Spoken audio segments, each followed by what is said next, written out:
On Saturday, the 6th of September 1997, at 12 noon precisely, Britain fell silent.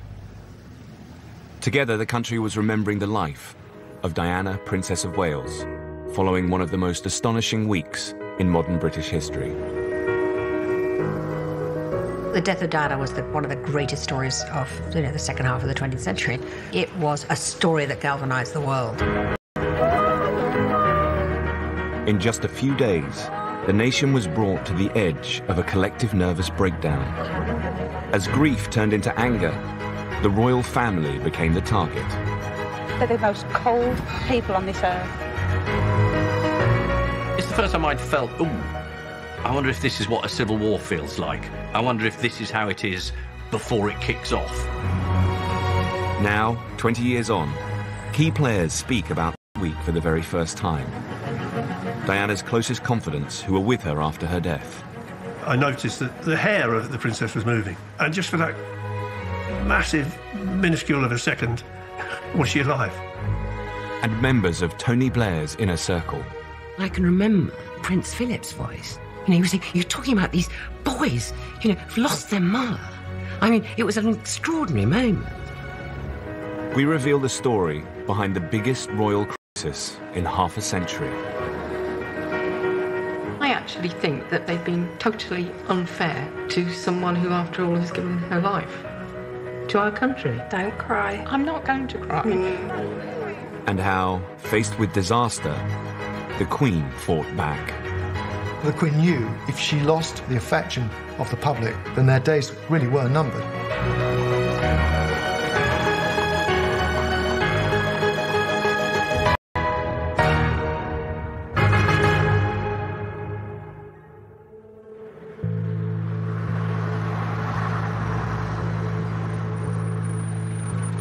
Diana always had a mobile phone in her handbag. So I rang her phone, and it rang and rang and rang. And I thought that's very strange because she always answers her phone.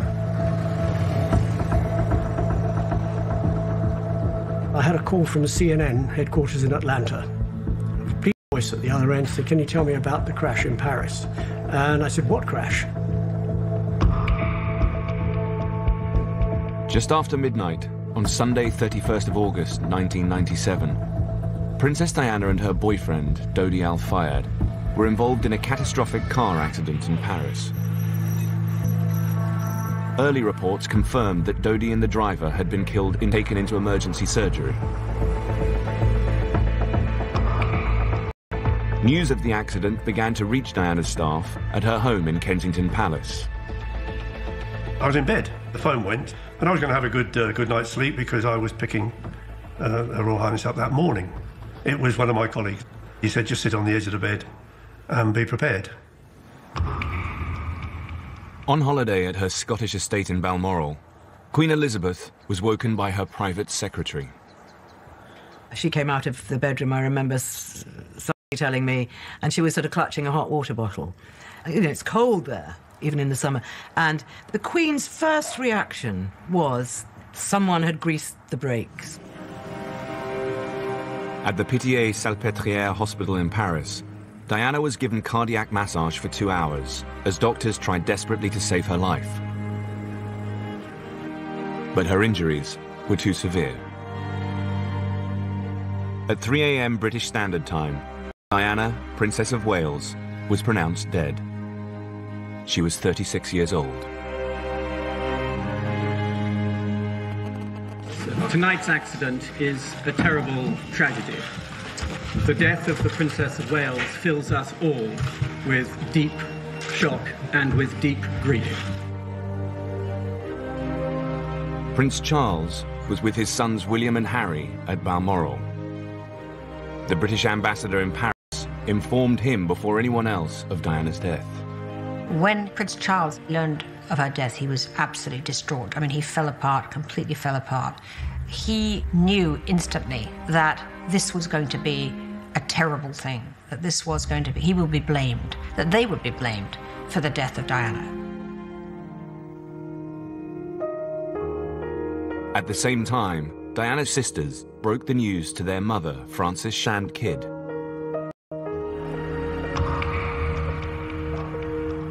Diana had been due to return home to London that day.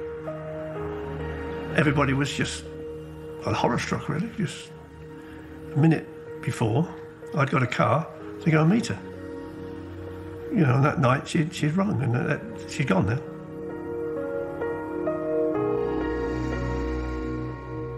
I experienced a whole extraordinary cocktail of emotions, and 20 years later I still feel them. It wasn't just those close to Diana who were left stunned. News spread rapidly across Britain. And a news flash, and I'm sorry to have to be the one to tell you this. I ran downstairs and I put on the telly and I started watching it, and my husband came in and my kids came in, and I was, you know, you were mesmerised by it. It was a totally shocking event. On what would normally have been a quiet Sunday morning, the national grid registered a record power surge as tens of thousands of kettles and televisions were switched on at the same time. You know, typical British reaction is you make a cup of tea to console yourself and then sit in front of the television. Just the most awful news, and that the shock for all of us, every single person in this country, will be immense. Diana's death was our JFK. It was our moment of real shock at a cataclysmic, unexpected tragedy. In an attempt to calm people's emotions, broadcasters played the national anthem every hour. It's still dark here at Buckingham Palace. A single light is burning in one of the upstairs windows. When the royal family will return here, we don't know. When we will get a statement from them, we're not able to say. At the moment, Buckingham Palace remains dark and silent. But the palace couldn't stay quiet for long. The impact of Diana's death would be bigger than anyone could have predicted. Faced with a tidal wave of national grief, the Queen was about to encounter the biggest challenge of her lifetime. Everything kicked off, and it became a very, very strange week to be alive.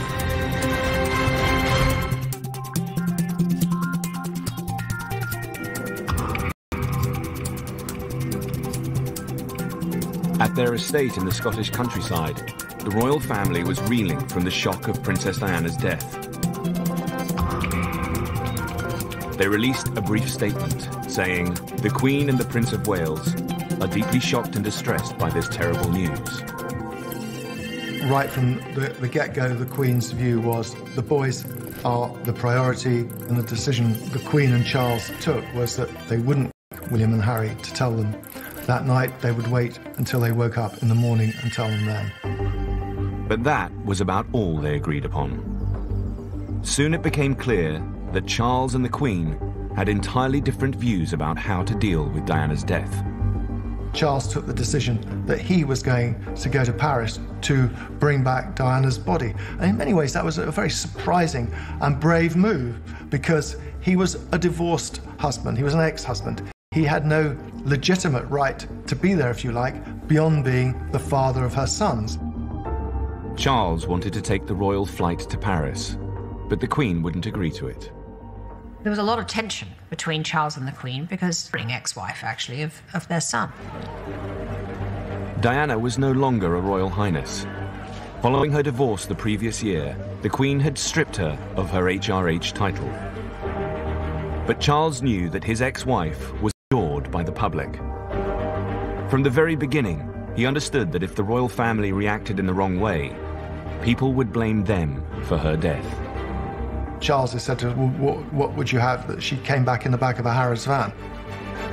Finally, Charles won the argument. You know, there really was a moment when it looked like he was going to have to fly commercial to Paris and, you know, get a taxi at the airport, which would have been incredible. The irony is Charles fought for Diana more than he'd ever fought for her in her lifetime. He really did. The time had come to wake William and Harry and tell them the tragic news. Harry begged to come to Paris with his father, but Charles decided not to put his son through the ordeal.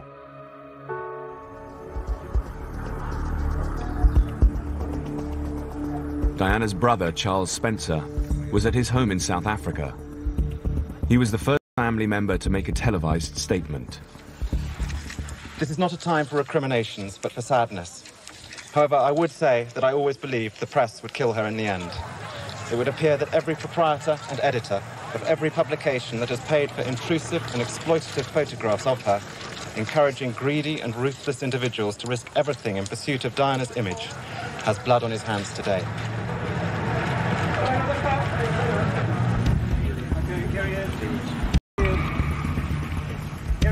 Tony Blair was at his home constituency in County Durham. He had only been Prime Minister for 4 months, and this was his first major crisis. I went on the phone to Tony. He was up in Sedgefield, and he absolutely clocked it straight away. There was a phrase he used to use sometimes, "My God, this is enormous doings." You know, this is really big stuff here, and we've got to just, you know, be absolutely wise and sensible and focused. I feel like everyone else in this country today, utterly devastated. The people everywhere, not just here in Britain, everywhere, they kept faith with Princess Diana. They liked her, they loved her. They regarded her as one of the people. She was the people's princess.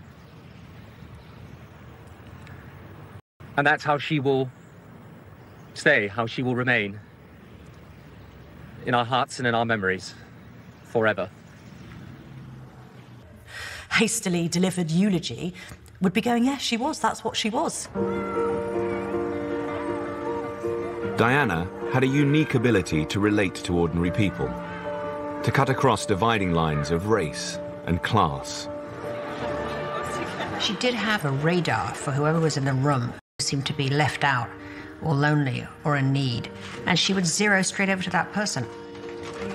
Particularly amongst women, here was someone that they empathised with enormously, that had her problems with bulimia, that had her unresolved love life, that had her difficult childhood, and that somehow she was coming on through it and really being strong.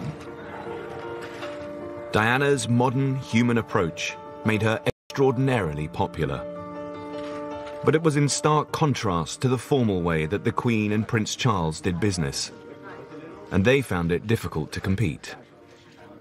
Whatever she did was popular. There was almost a sense of jealousy. You know, why am I not like that? I saw it, I witnessed this thousands and thousands of times. Following her messy divorce, Diana was seen as a great danger to the royal family. Charles and the Queen cut her adrift. Now, they had little idea how to deal with the consequences of her death. Faced with tragedy, the family decided to do as they had always done. It was a Sunday morning, so they would go to church. The Queen Mother and Duke of York in the leading car, followed by Prince Charles, Princes William and Harry sitting either side of him. The Queen, dressed in black, with the Duke of Edinburgh, followed. The first thing we saw of the boys was when they were going to the church for Sunday service, and people say, well, how could they? These boys have just lost their mother, and they're going to church. At the royal family's request, there was no mention of Diana at the day's service. A lot of people found it extraordinary that at that time, no mention was made of her passing. That, I think, did ring a bell all over the country. Many people believed that the royal family was treating Diana just as they had done when she was alive, with cold detachment. But the Queen was convinced that any reference to Diana would be heartbreaking for William and Harry. So great was her desire to protect her grandchildren that she ordered all TVs and radios in Balmoral to be moved or hidden.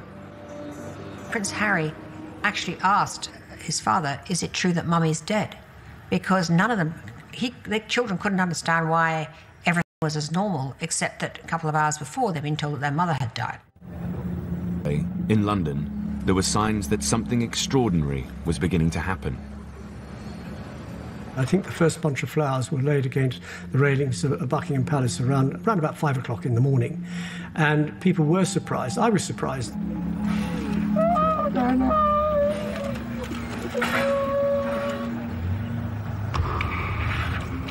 Within hours, the trickle of mourners had become a steady stream.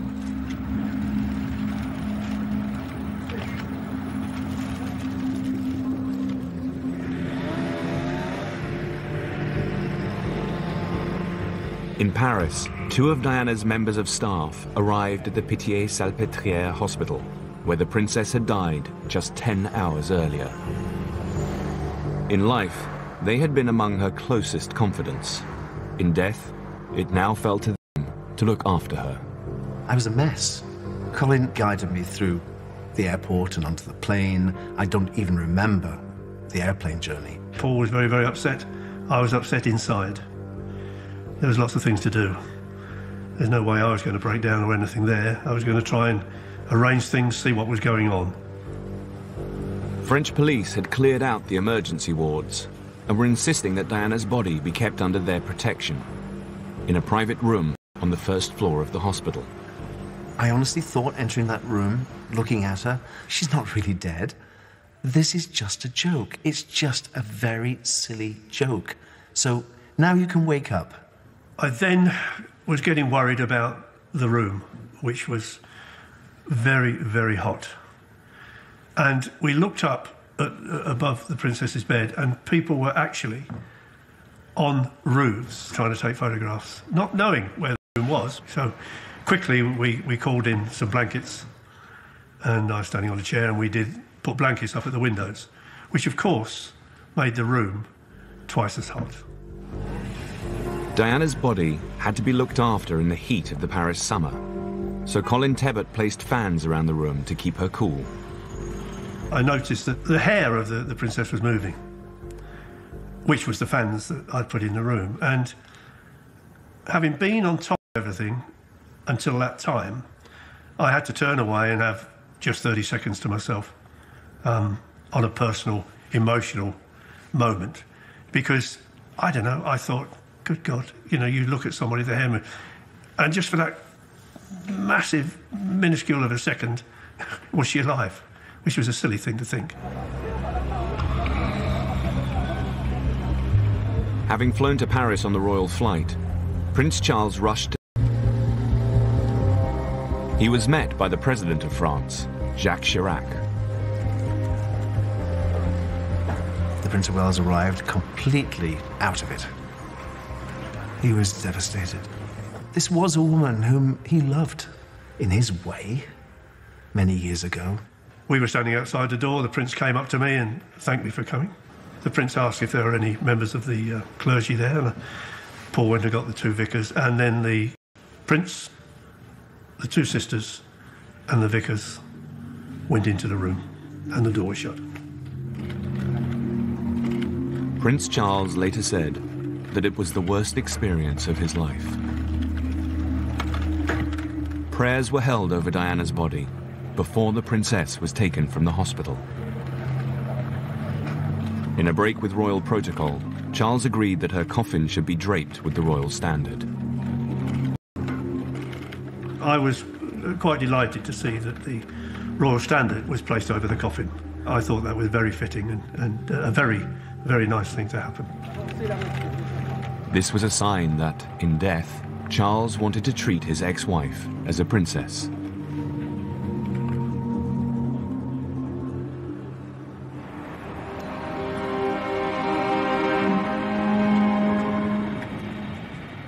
"16 hours after Diana's death, the royal flight touched down at RAF Northolt, West London. The Princess of Wales was home.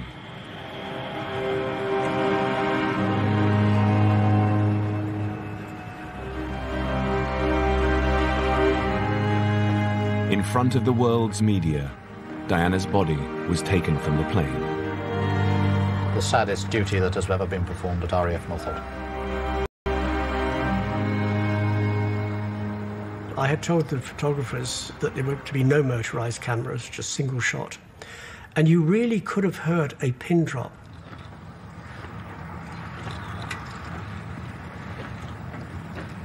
Not a word was said amongst us. It's hard to put into words how a bunch of really hard-nosed journalists, photojournalists, if you like, have been with this lady and covered some pretty hairy events around the world. And there we were in total shock, if you like, thinking that there she is. It's something you don't forget. You can't forget it.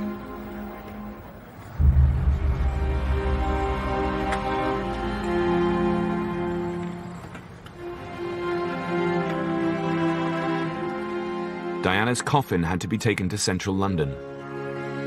On the 15-mile journey, her escort was confronted. I got in my car and sort of followed it down, and I was absolutely flabbergasted at how cars had stopped on the westbound carriageway of the M40, and people got out and stood alongside the central reservation barrier. People, people, people. Absolutely, frighteningly amazing. But this was only a hint of what was to come. As the public came to terms with Diana's death, Britain would find itself in the midst of a collective nervous breakdown.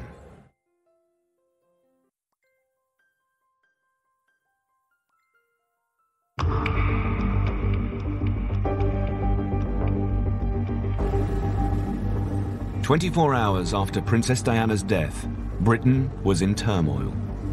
In central London, 6,000 people an hour were now streaming to the royal palaces to pay their respects.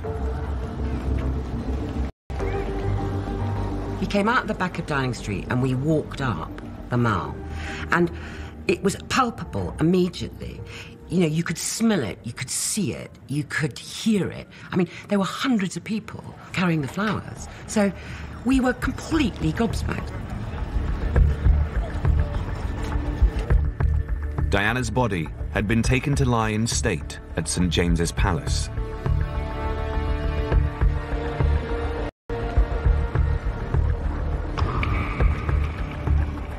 When books of condolence were set up at the palace, it rapidly became a magnet to the thousands who wanted to pay their respects. Grief is often followed by anger, and beneath the tears, a simmering resentment was already building. The public believed that Diana had been killed by the paparazzi, so they were blaming the press. Not to kill her. I not you. To kill her. Not you, but your profession. My profession, and you've never bought a newspaper. I don't buy them in this sort. Don't you think that what you're doing is wrong? Oh, God.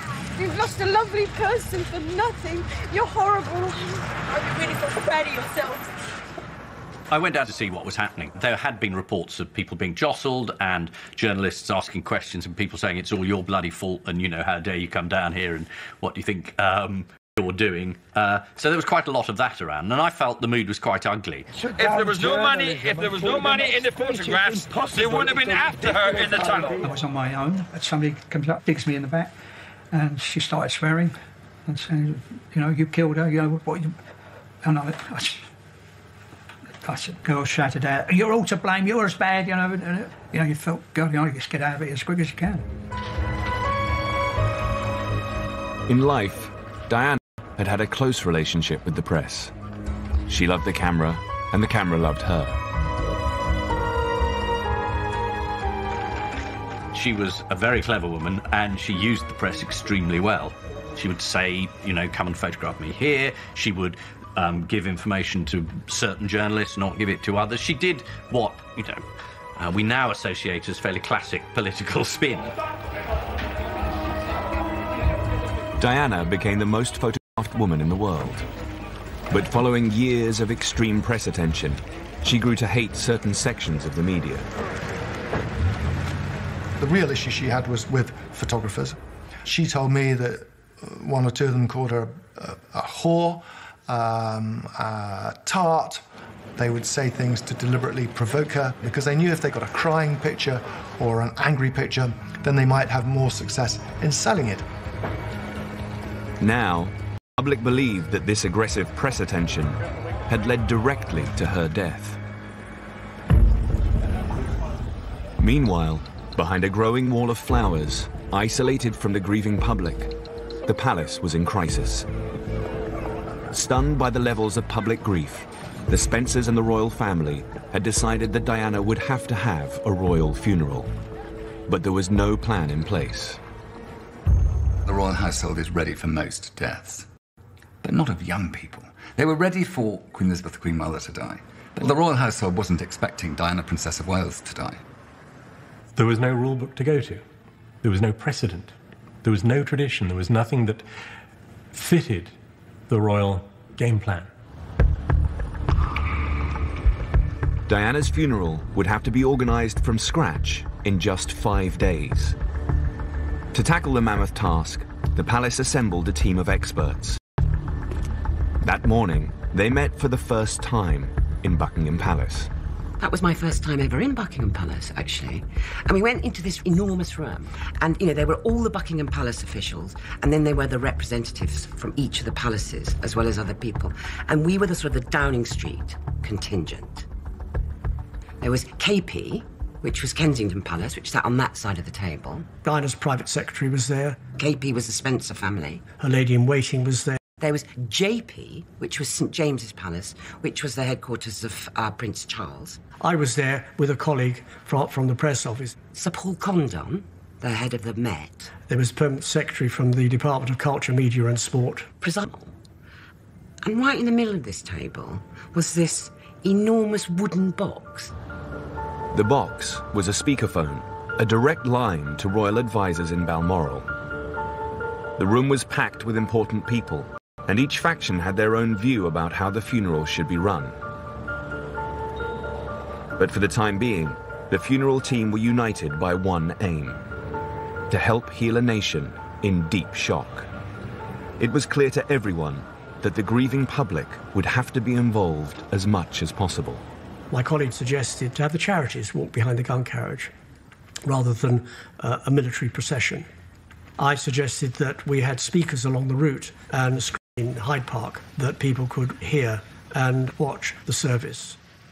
The People's Princess, although I don't think the phrase was ever used in those meetings, but there was definitely a sense of that, and everybody got that. And there was a real sense that this was going to be a slightly different funeral, that this was going to be an inclusive affair. Royal funerals usually took place at Windsor Castle. This time, Prince Charles and Tony Blair decided it should be at Westminster Abbey, allowing as many people as possible to pay their respects. But this posed a problem. With an abbey to fill, organisers had to find 2,000 guests in 5 days, and they had no idea who to invite. The controller rather surprised me by saying, "Who do we ask? I mean, at the moment, I'm not sure we can fill the abbey." Which, with hindsight, is quite funny. And I can remember saying, well, if you get hold of a guest list for the princess's Christmas drinks in Christmas 1995, invite everybody on that guest list and you won't have missed out anybody important. For the moment, the funeral team were united. But with so many competing voices around the table, it wouldn't be long before cracks began to appear.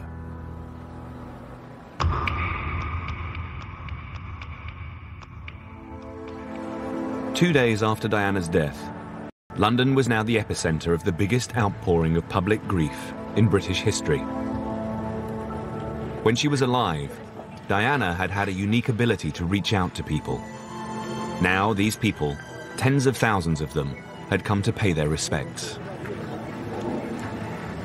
People began to pile on trains and come into London just to be there, just to be standing there in looking at these flowers and being part of this enormous national grieving event. She was the queen of people's hearts. Absolutely irreplaceable. We all loved her. We didn't realise how much we loved her till we lost her. Just can't say anymore.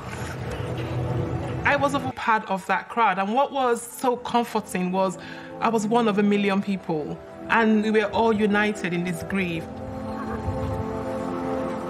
Diana's death touched a raw nerve across the country.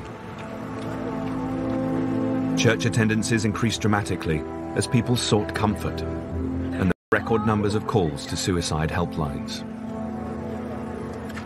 I'd never seen anything like it in my life.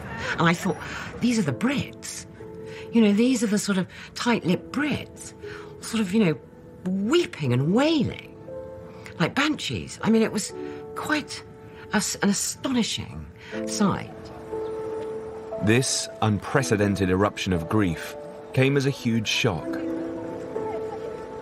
For some, it was impossible to understand why there was so much public anguish.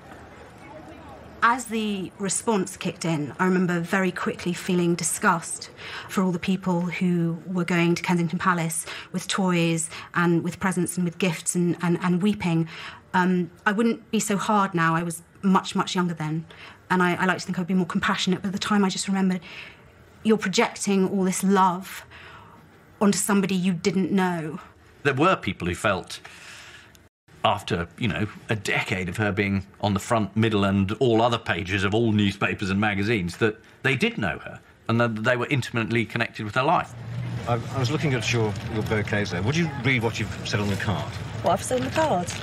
It's not just what you've done for us that makes us love you so, it's all the joy of who you are, the friend we've come to know. No. Say? I remember a phone-in where a man literally said that he was so upset, he'd never cried so much, his wife had died from cancer, but he'd never been this upset. And I think that was the moment I thought, you just have got to stop this. This is absolutely mad. Police were now predicting that 2 million people would descend on central London for Diana's funeral, making it the biggest in British history. And with just 4 days to go, the planning meetings were becoming fraught. The most tension in the room at those meetings always came from the Charles Spencer people. When I say tensions, it was sort of a slightly raised voice type of tension, or, a stiffening of the body. Every detail of the funeral had to be agreed upon by both the Spencers and the royal family. But they couldn't see eye to eye. There was more bitterness in the Spencer side and confusion and a sense that they didn't really know what to think or feel, because Diana was a very... ...with her brother Charles had broken down. To escape media attention, Diana had asked to live in a cottage on the family estate at Althorpe, but he had refused. He felt the press would just decamp from London and move up to Althorpe, and he didn't want the press interfering with the smooth running of Althorpe. So they fell out, and they weren't speaking at the time of her death. This made the tragedy of Diana's death even harder for the Spencers to bear. Earl Spencer wanted to make sure that, after death, Diana would again be part of the family. It was almost like the tug of war, she's ours, she's ours. Spencer saying, you've thrown her out. You took away her HRH, and now you want her back? She's ours. So there was a lot of animosity. Charles Spencer wanted to walk behind Diana's coffin in the funeral procession. But royal advisors weren't happy. The royal family did not want the focus to be solely on Charles Spencer walking behind the coffin. They thought that wouldn't be right, that somehow it would set the Spencers apart from the royal family. Although Charles had divorced Diana, he was adamant that he too should walk behind the coffin. And the funeral team wanted to go one step further. They believed that William and Harry, aged just 15 and 12, should join their father in the procession. Diana was their mother, and William is one day going to be king, and therefore he needed to be seen to be taking a role in mourning the loss of his mother, and Harry, by default, as the spare, should be seen as well, and it was a lot to ask of them. But Prince William was refusing to take part. He just didn't want to be seen grieving in public. He felt it was a private event. He was mourning his beloved mummy, and he didn't like the media attention. He probably felt that the media had had a hand in his mother's death. He didn't want to perform. The funeral team set up a telephone conference with Balmoral to try to persuade the reluctant prince. I can remember, it sort of sends a tingle up my back, actually, even thinking about it, is we were talking about this, and then from the box, this huge big wooden box in the table, the voice of Balmoral, came Prince Philip's voice. And we hadn't really heard it before, I don't think. And it was anguished. He was saying, these are the boys here. You're talking about these boys, who've lost their mother. I mean, it was an extraordinary moment. And you did think, that sort of brought it back to me, my God, There's a bit of suffering going on up there. The Queen and Prince Philip were doing a nation in mourning. Soon, a growing public anger would focus on the royal family, plunging them into their biggest crisis since the abdication.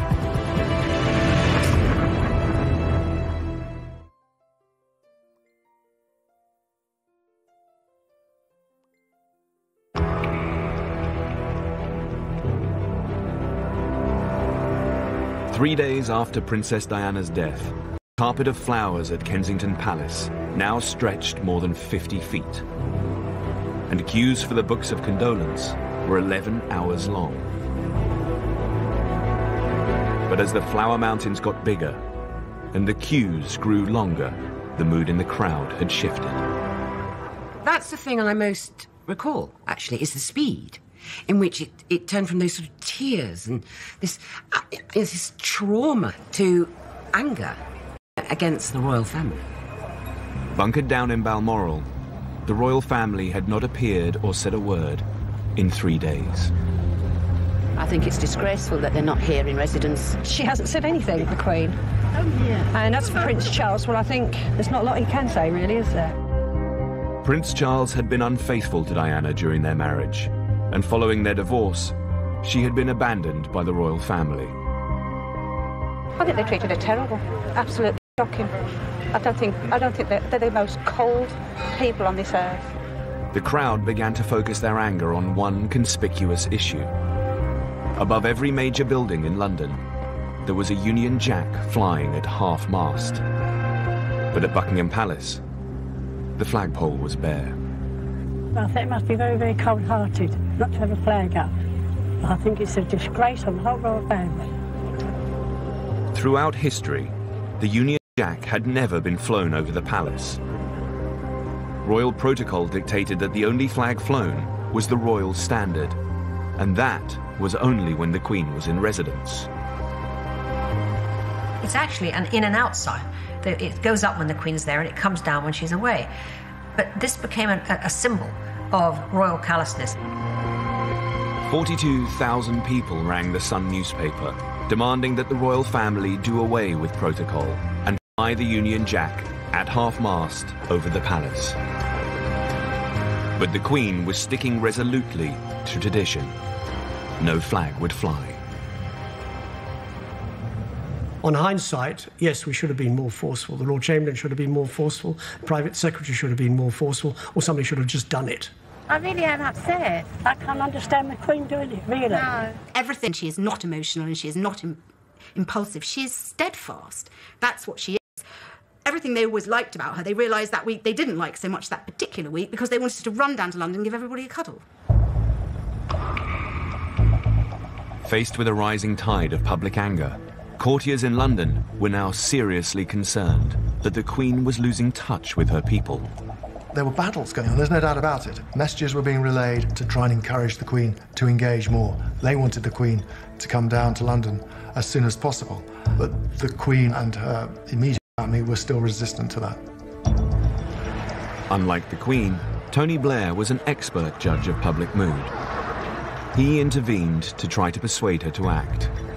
Tony was talking to the Queen and just saying, look, things are getting a little bit hot down here. Blair later claimed that he asked the Queen to show her vulnerable side. But Her Majesty wasn't budging. It's not stubbornness, it's just that she's been around a lot longer than everybody else that's working for her. And she's not going to be pushed by an agenda, by a media agenda that, well, somebody famous has died, so it's got to happen now. The Queen was adamant that her rightful place was at Balmoral with her grieving grandchildren. Since Diana's death, the family had rallied round the young princes. Every day, Prince Philip would take them walking, fishing, and horse riding, anything to take their minds off the tragedy. What the royal family pulled around was the fact that here were two young boys who had lost their mum. And I don't think there's a human being alive who doesn't respond to that as being an important thing to do.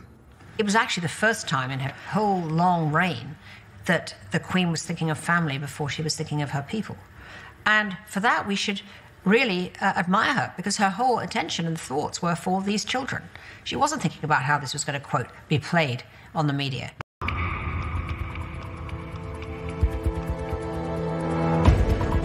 The following morning, the press took aim at the Queen. Earlier in the week, the newspapers were being blamed for Diana's death. Now, they attacked the royal family. In this case, I think it was a conflation of public desire and the press being very quick to get the attention away from themselves and onto someone else. It's the first time I'd felt, ooh, I wonder if this is what a civil war feels like. I wonder if this is how it is before it kicks off. In the face of such sustained criticism, Prince Charles was now deeply concerned. As he had predicted, the royal family were now being directly blamed for Diana's death. He still believed he was increasingly worried for his own safety.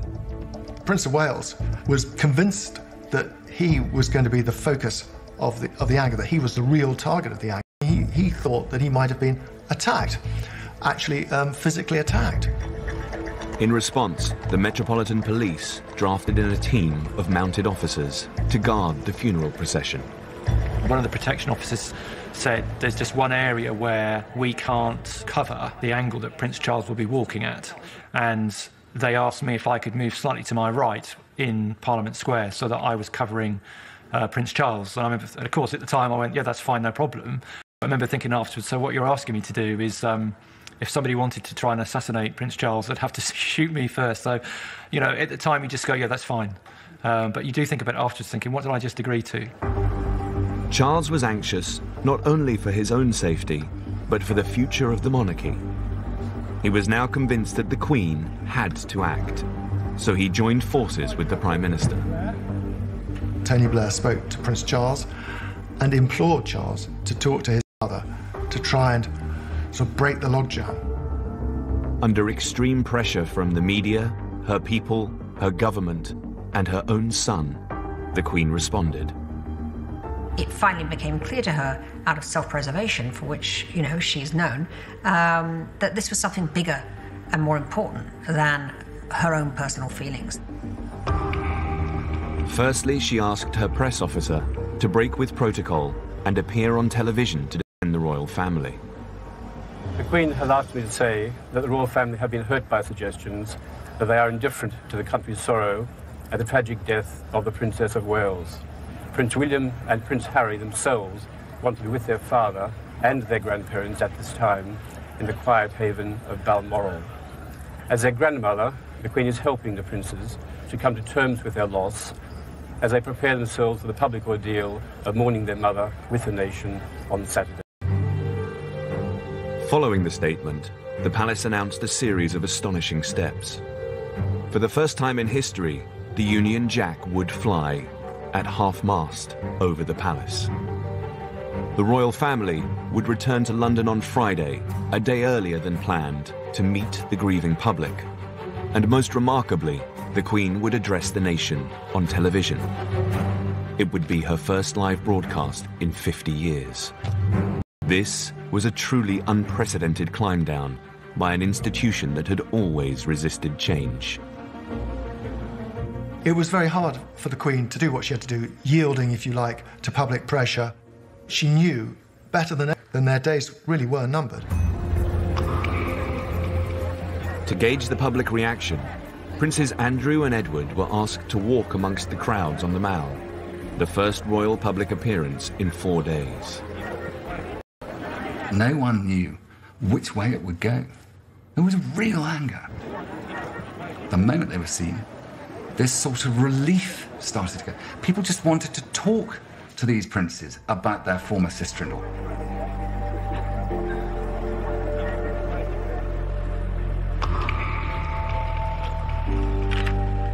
That evening, the Queen, Philip, Charles, William and Harry stepped outside the Balmoral gates for the first time since Sunday to look at the tributes that had been laid to Diana. Finally, the world saw them as they were, a family united in grief.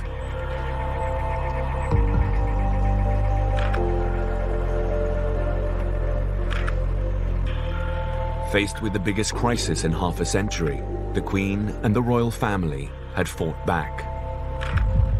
But tensions were still running high. In less than 24 hours, the Queen would return to London to face the vast crowds, and she had little idea how they would react.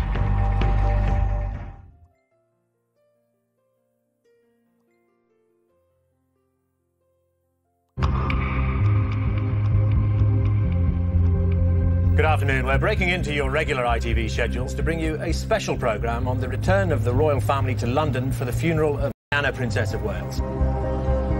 5 days after Diana's death, the royal family had finally bowed to intense public pressure to share openly in the nation's grief. It was a grim-faced Prince of Wales who drove his two sons out of the grounds to begin the journey to London. The Queen, with Princess Margaret, left a short time afterwards. They were driven by the Duke of Edinburgh, a family together, mourning a family loss.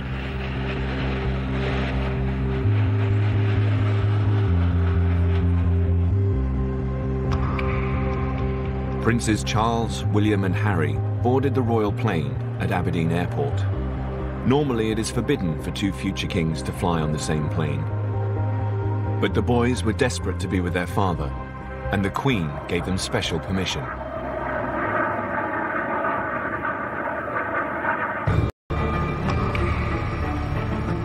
With less than 24 hours to go until Diana's funeral, organisers were working round the clock to make sure London was prepared.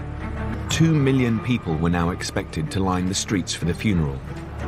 To accommodate the vast crowds, funeral organisers had quadrupled the length of the procession route.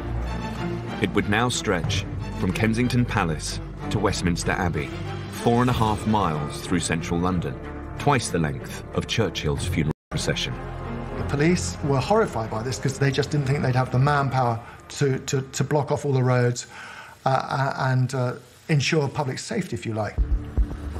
In response, the Metropolitan Police mounted the biggest security operation ever seen in Britain.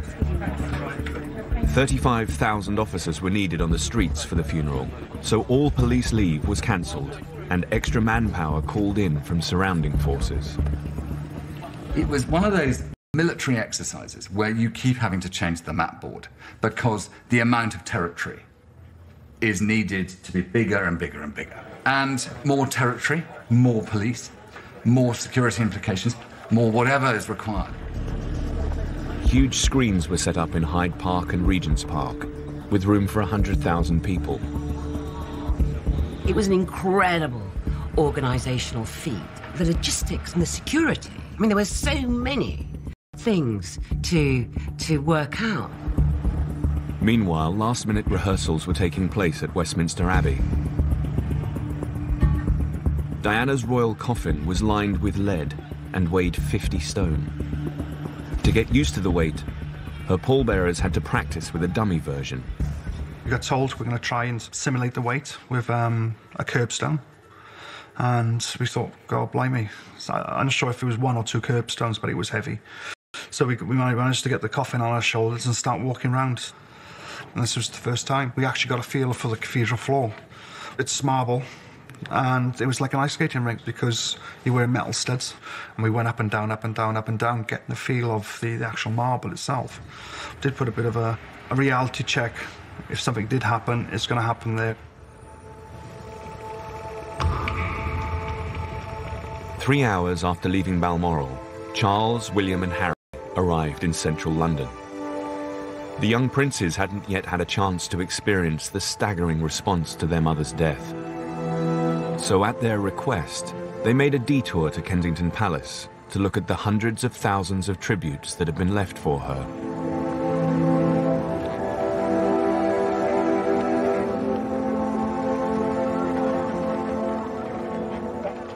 It was so juxtaposed with this behind palace gates approach that we had seen in the week with no visibility of the royals at all. And suddenly here they are, like in plain...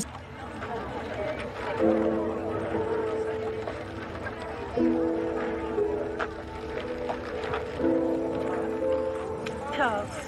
Thank you so much. Thank you. Sorry. William. William. Thank you so much. Thank you. Oh, Thank you very much. Thank you. It was a very moving occasion, Both boys behaved with fantastic dignity. They were, by turns, interested and sad and humbled, I think, by what they saw. And also they kept it together, because what everyone prayed for, above all, was that the occasion didn't overwhelm them and they didn't break down, and they didn't. Your mum was a wonderful woman. Greatly loved. God bless you, darling.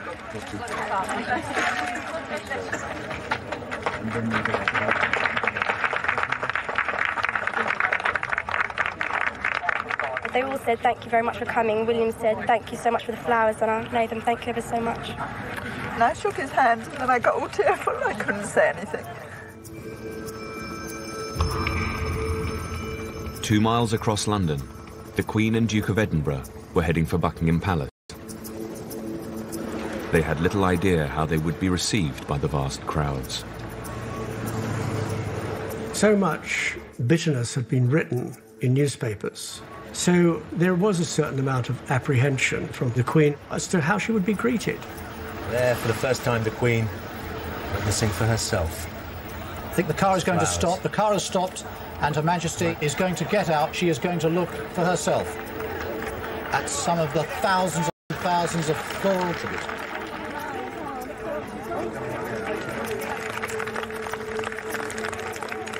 The Queen and Prince Philip left their car to a muted response. The attitude of the crowd was unpleasant, and it was something which I have never ever seen before in any royal occasion, ever. You know, usually when the Queen goes by, people clap, people cheer, people wave. They don't just stand there. I was waving my flowers, and she came over and asked me if she wanted me to go and put them down with all the rest of the flowers. And I said, no, they're for you, Mum. They've been drummed into me to call her Mum. Mustn't forget to call her Mum. She'd held my hand at this point. She was shaking, and she sort of questioned me, like, are you sure? And I was like, I think you deserve them. I think you've done the right thing with me. I actually think that perhaps what Kate said struck home, and people realised that perhaps they'd been totally unfair to someone who, after all, has given her life to our country. Don't cry. I'm not going to cry, but you know that's what I believe. Mum, take care of the boys. Take care of the boys, Mum. That's what we've been doing. Sorry? That's what we've been doing. I know you did. Courtiers had little idea how the crowds would react. Now they and the Queen could breathe a sigh of relief. When the Queen was leaving the enclosure to go back into the palace, she walked towards me and she had a look on her face as if to say, you know, was that okay? And I just nodded.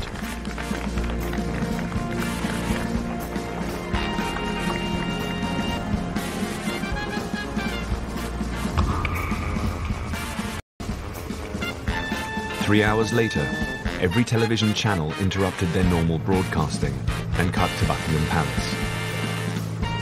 The Queen was about to deliver her first live address in half a century.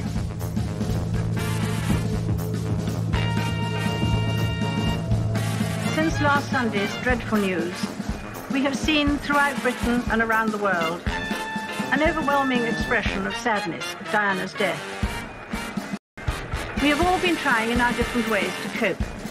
So what I say to you now, as your Queen and as a grandmother, I say from my heart. First, I want to pay tribute to Diana myself. She was an exceptional and gifted human being. I admired and respected her for her energy and commitment to others, and especially for her devotion to her two boys.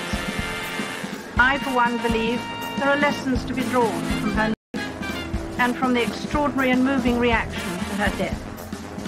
I hope that tomorrow we can all, wherever we are, join in expressing our grief at Diana's loss and gratitude for her all-too-short life. I thought it was amazing because it was delivered faultlessly and with some degree of, I felt, empathy.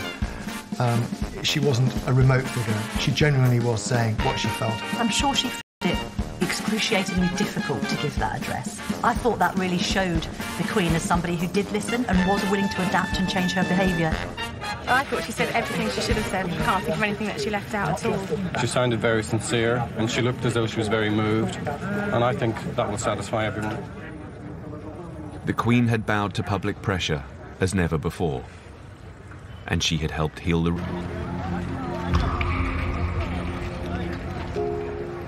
That evening, Diana was taken home to Kensington Palace, where she would spend one last night. Behind a coffin shrouded in the royal standard and adorned by a spray of her favourite white lilies, drove her two sons, Princes William and Harry, bringing their mother back home.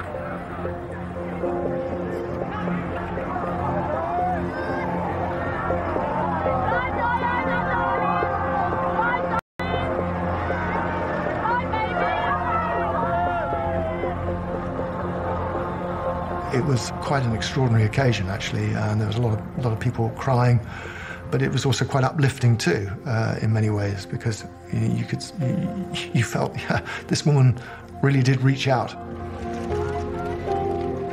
The boys said a final, private farewell to their mother before Paul Burrell, Diana's butler for over a decade, a solitary all-night vigil over her body. I asked the policeman to bring in flowers from outside, and I decorated the room and lit all the candles, and I pulled a chair up and I sat with her. It may sound silly now, 20 years later, but I just wanted to have a last conversation and tell her about all the people that have been ringing and all the people that had left messages and all the people that had expressed their love for her. I thought that was important.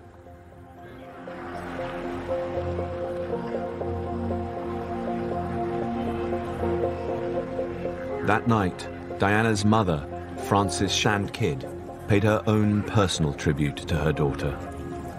Diana's mother told me that she had found the whole experience of the mourning extremely moving. It really did touch her, and she told me that she spent hours walking the streets among the people who had come to mourn her daughter. With the funeral now just 12 hours away, 30,000 people bedded down on the streets, with a further 500 on a specially adapted train in Paddington Station. After 6 days of intense public grief, London was ready for the biggest funeral in British history.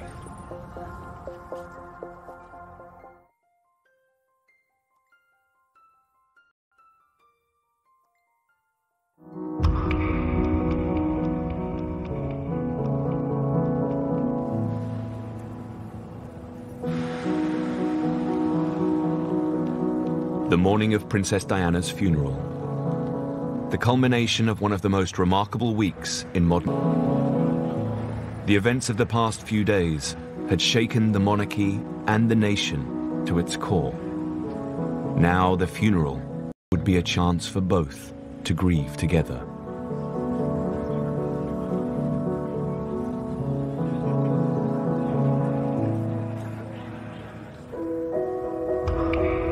The service was to take place at Westminster Abbey. 2,000 guests had been invited, and many started queuing from the early morning. I remember rushing out into the garden and picking roses and wrapping them in cooking foil and taking them with me. Not the most elegant bouquet you ever saw, but I just wanted some sort of tribute, and arrived at Westminster Abbey and just put them there. Across Britain, 33 million people tuned in to watch, with a further 2.5 billion around the world. The biggest global audience in television history. That's Whitehall, cenotaph at the end. People just waiting silently. In London, more than 1 million people had now crowded onto the procession route, with tens of thousands in Hyde Park and Regent's Park. As a sign of respect, the police had imposed a no-fly zone across London, giving the city a sense of calm. Then, with the time drawing close, a deeper hush descended.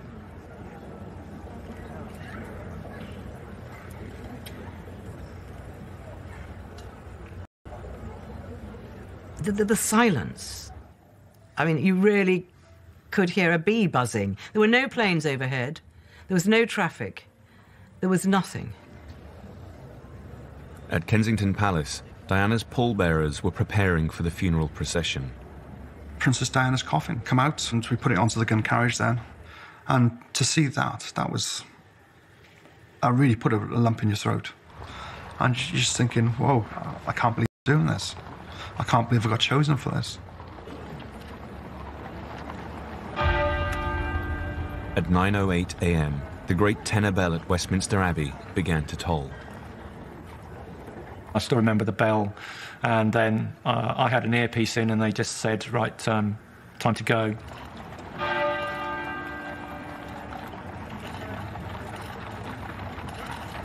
When we went through the gates, as soon as we got onto the road, there was this, the best way to describe it really is wailing.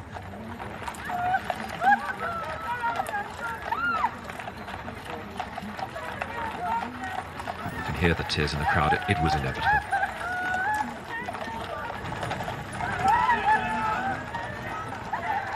This woman screamed, "Diana, we love you," and it was like cutting through butter. It was, the scream was. It was cutting through you, something serious, and to hear that and the emotion behind it, I certainly got affected by it. The Westminster bell tolled every minute, signalling the procession's slow progress towards the Abbey. On the coffin was a wreath from William and Harry, along with a handwritten card that read simply, "Mummy." That brought it home to people that this wasn't this massive celebrity, this wasn't this princess, it was Mummy. It was a little boy's mother. It was deeply, deeply moving and an unforgettable image of the day.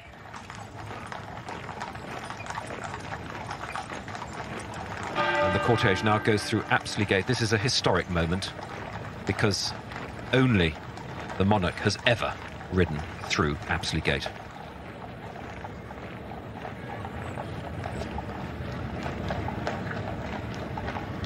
You could just hear nail boots hitting the surface of the road. You could hear the wheels turning. You could hear the horses' hooves. You couldn't hear any birds. It's almost as if the birds knew what was happening and kept away. It was quite eerie, but it was very moving.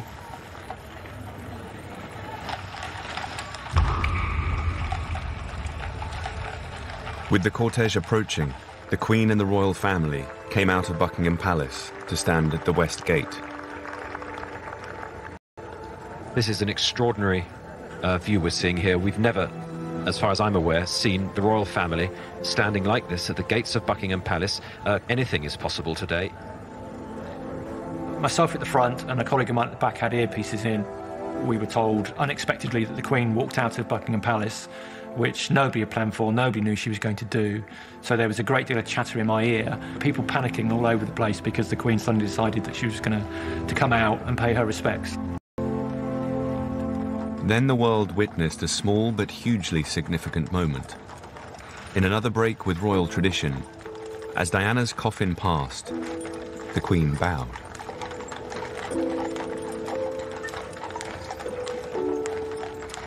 It's respect, and the Queen does respect. Something like that would come naturally. Nobody would have to tell her to do that. It's something that would be inherent in her makeup. As the cortege snaked through London, Westminster Abbey was filling with guests. Diana had been the most famous woman on the list.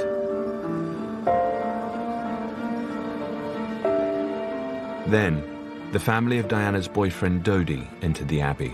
I remember sitting there and the Al-Fayeds came in and there was a kind of respectful gasp, you know, in recognition that he'd also lost a son in this terrible accident.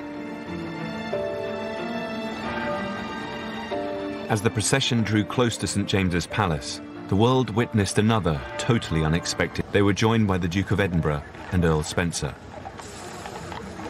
I don't think I knew until that moment that both of the boys were going to do it. I mean, again, it sort of puts a tingle in my spine. And I just thought, my God, how brave. For days, Prince William had refused outright to walk in the procession, but on the morning of the funeral, he agreed. It took Prince Philip to persuade William to do it in the end, and he put a grandfatherly arm around him and said, look, if I come too, will you do it? Whose heart cannot go out to those boys today? Who can avoid a choke in the throat at the sight of them? Prince Charles felt it was his duty to walk in the procession, but he knew that he remained deeply unpopular in the wake of Diana's death. Both he and the police were concerned about the public reaction when he appeared. Alert to any potential threat, the Metropolitan Police had placed plainclothes officers amongst the crowds, with marksmen watching from nearby rooftops. When we got to St James's Palace, I remember somebody shouting out, "You didn't deserve her." I remember being slightly worried then that whoever said that, are they walking towards him? I can't turn around. I have to look straight ahead and keep the horses moving in a straight line. So there was a sense then at the time, is something happening behind me? But I just kept going, really hoping that it was a one-off. And as we moved away, luckily there was no other similar comments. Almost intolerable moment. The two boys, the two princes, as they take their place behind their mother's coffin.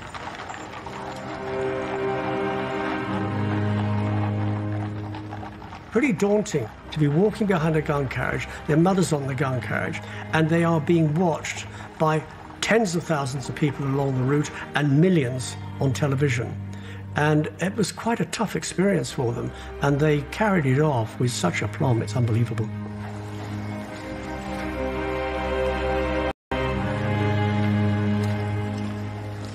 I was incredibly impressed what it felt like, and to be able to have done that in such a sort of what I thought was such a dignified fashion, I thought was sort of quite amazing. The princes were joined behind the coffin by 533 workers from Diana's charities.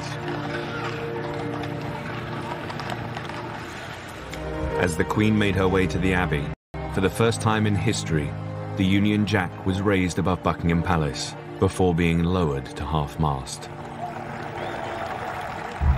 The will of the people had trumped centuries of tradition.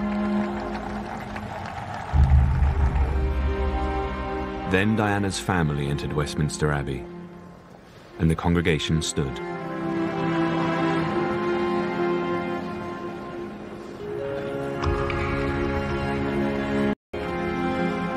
They were followed 10 minutes later by the Queen and the Queen Mother.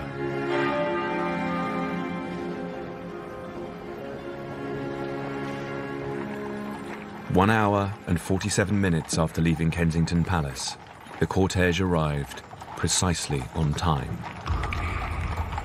Now, Diana's pallbearers had to undertake the most important job of their lives. We've just done 4.5 miles. We're trying to wake our up. We knew what was going to happen now. We had to pick up the coffin. Emotionally, I think we blocked a lot of that out. I think we're here now.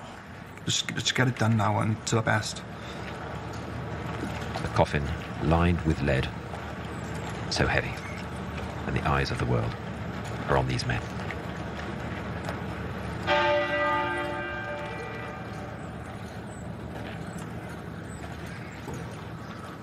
We waited, and there was complete silence.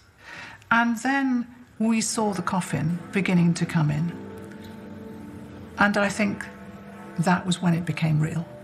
And I just think of it now, and the roses on the back that had come from the children. It was unbearable. It was unbearable.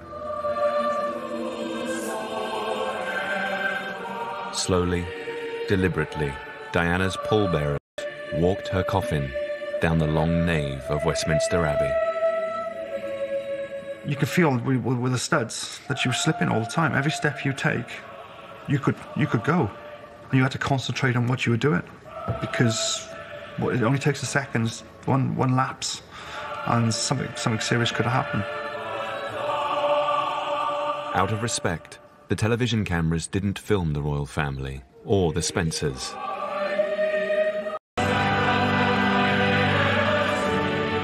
To make the funeral as inclusive as possible, the hymns had been printed in the day's newspapers.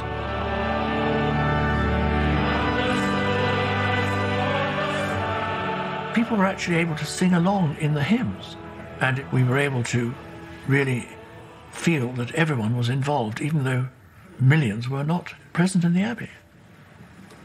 Then Earl Spencer stood to deliver his sister's eulogy. The congregation and the millions watching outside had no idea what was to come. Everything was fine until Earl Spencer stepped into the pulpit, and I thought that that was going to be okay. I thought it was going to be just the same as we've heard before. Diana was the very essence of compassion, of duty, of style, of beauty, a standard bearer for the rights of the truly downtrodden, and who proved in the last year that she needed no royal title to continue to generate her particular brand of magic.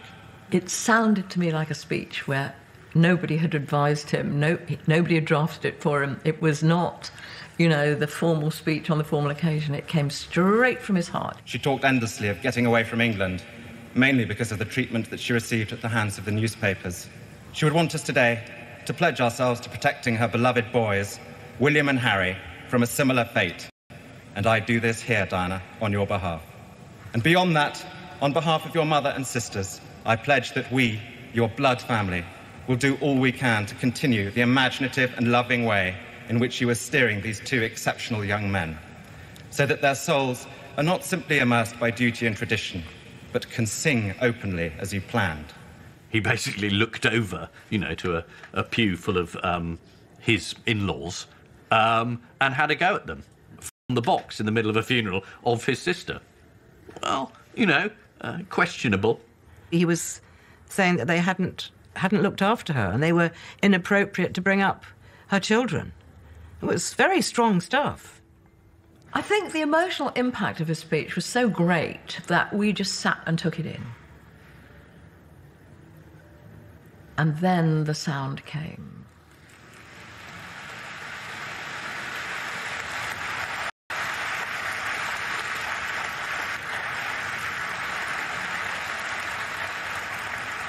I didn't realize it was people clapping outside.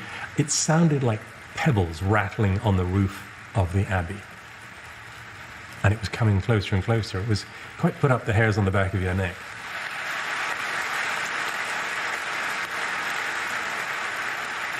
The Abbey, and then rolling up the aisles of the Abbey. And we all joined. Don't know who didn't, but we did. But many people felt the eulogy was totally inappropriate. I thought, no, don't applaud him. Look at the Queen. The Queen's horrified by what he's just said. Nobody addresses the Queen of England in that way. Nobody. You would have been beheaded for that a couple of centuries before. He was very angry that Diana's brother could stand up and say what he did say. Because in attacking the royal family, he was attacking his nephews, William and Harry, and he talked about blood relative. Well, he's had nothing to do with their upbringing, and they very rarely see him. So what was actually said on the day was sheer hypocrisy. Was it?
Kensington Palace, and she'd be there in her tracksuit and her slippers or whatever, with the two boys looking at the bikes. And we'd just chat. You could talk to her as if you were talking to a member of your family. She was just lovely. She was lovely.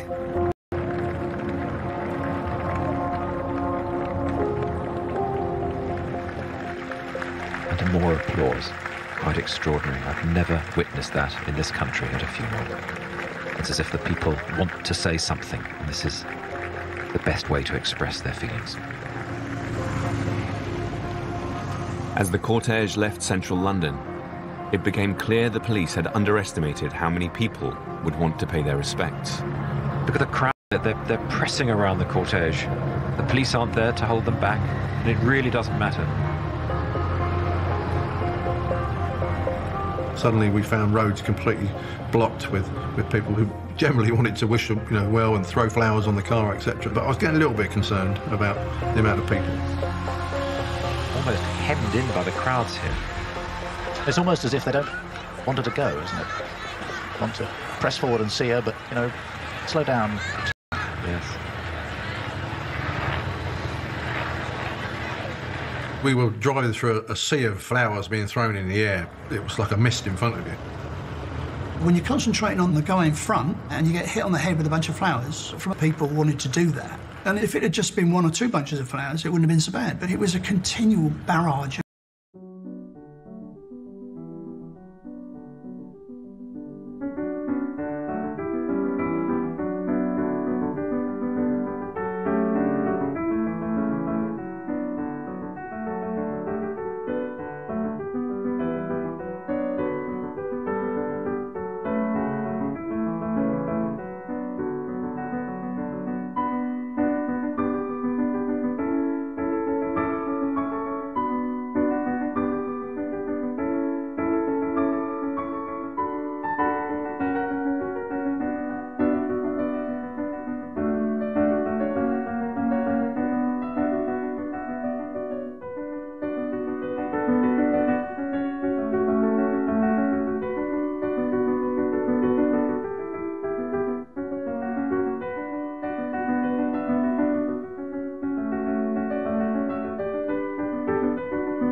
their mother's sons. People see her channeled through those two princes.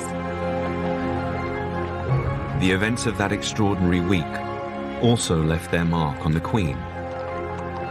She proved that, when pushed, she was prepared to bow to the public and act against centuries of tradition. Out of tragedy, the royal family began to forge a new relationship with the public, a relationship which still survives today. It was an enormous scare for the royal family, who basically, I mean, in the subsequent decades, has sharpened up its act no end. The Queen and Charles have both learnt from Diana to interact more with a public that so nearly turned on them. They understood afterwards that they did have to be more inclusive, that they did have to open up, that they did have to show they were part of the modern world. But for Diana, that would have never happened. Now the Queen is more popular than ever, as her stoicism, her restraint, and her lifetime of service have all come to be appreciated again. The royal family endures. If anything, it's stronger than ever. And today, when the Queen is not in Buckingham Palace, the Union Jack always flies overhead, a clear reminder of 7 days that shook the world.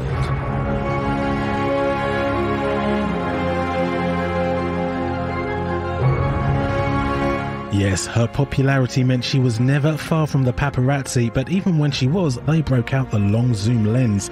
Diana versus the tabloid is brand new next Saturday at 9:15. Next, it's the wonderful world of chocolate.